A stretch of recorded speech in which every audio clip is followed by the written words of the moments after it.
Hi students, we're going to spend the next couple of videos getting our snowman to the next level using textures and materials and displacement and some lighting. So for the time being, we are going to set up some basic lighting that we may or may not change later on.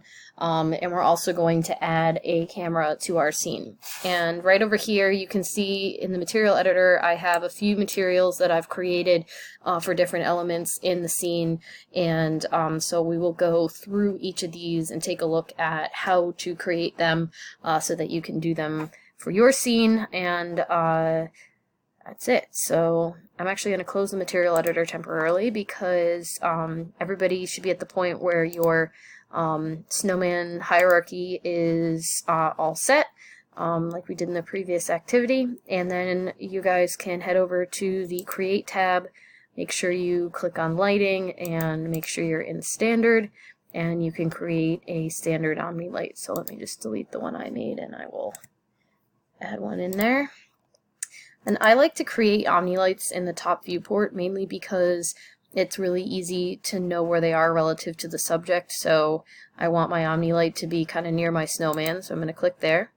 And I'm going to use my move tool because, as we can see, if we look from the side viewport, that the Omni light is really close to the ground, so we want to move it up.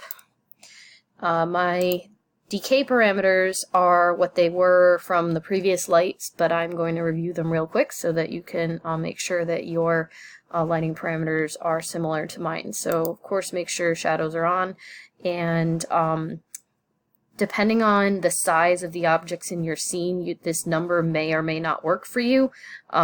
So again, just kind of adjust the slider until your decay parameters are a little bit beyond the snowman. It's kind of going to give an effect like we've got like a flashlight shining in the night toward our snowman there. So, and I'm also going to make sure that I have inverse on, because if there's no decay, then we don't have any fading of our light. Cool. So the next thing is the camera and the target. So again, I'm going to delete these and I'm going to create a brand new one for you guys here. So we have not explored the camera tab just yet, but it's next to the lighting tab, so we're going to click on that. And again, make sure you're in standard, and there are a couple of different options here, and for the purposes of this tutorial we're going to use a targeted camera, and the targeted camera is very similar to the targeted spotlight in that when you create it you end up with two elements. So again, I'm going to right click in the top viewport to select, and then I'm going to click and drag, and you can see this was a where you click first is where the camera is created, and then your second click is going to be, I'm going to Control Z that, sorry. So we click first to get the camera, and then we drag forward to place our target. Okay, so from the side view here we can see that our camera and our target, just like our Omni light, is too low in our scene, so we're gonna move those up.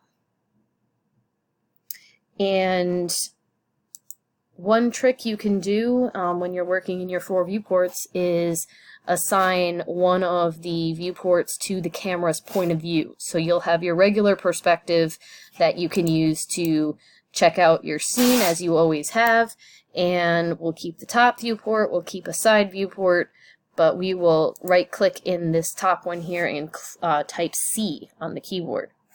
That will change our point of view in this viewport to camera 1, which is our camera here. Now, just like with the targeted spotlight, the target of our camera and the camera itself operate as two individual things. So if we click and move the target with the move tool, we can see that our camera remains in place, but it will pivot to follow the target. And this is actually really useful for when you're doing animation. You can actually link your target. So say our snowman was moving around our scene, we could technically link our target to our snowman And if we animated our snowman moving across the landscape, the camera would stay where it is, but it would pan and zoom to follow the snowman wherever it goes. So this target camera is pretty cool. For the time being, though, we're going to leave that target right near the snowman. We're going to leave the camera right up there. And that is it. So in the next video, we'll start texturing, but let's give this a quick render and take a look at what it looks like. Wow, really realistic. Not really. So we have our landscape. You guys can see how that decay in the lighting affects, you know, the fading of the light into the distance. We've got some shadows here, and our scene is ready to accept some textures. Now, my scene might look a little different than yours, and that's mainly because I applied the basic sample blank material to everything. So it doesn't matter if yours is all one color or if you still have your original colors that you set up when you first made your geometry. We're going to overwrite it anyway. So next video, we are going to take a look at each of these materials and take a look at how to create them, and so that you can create them for your own scene. All right, that's it.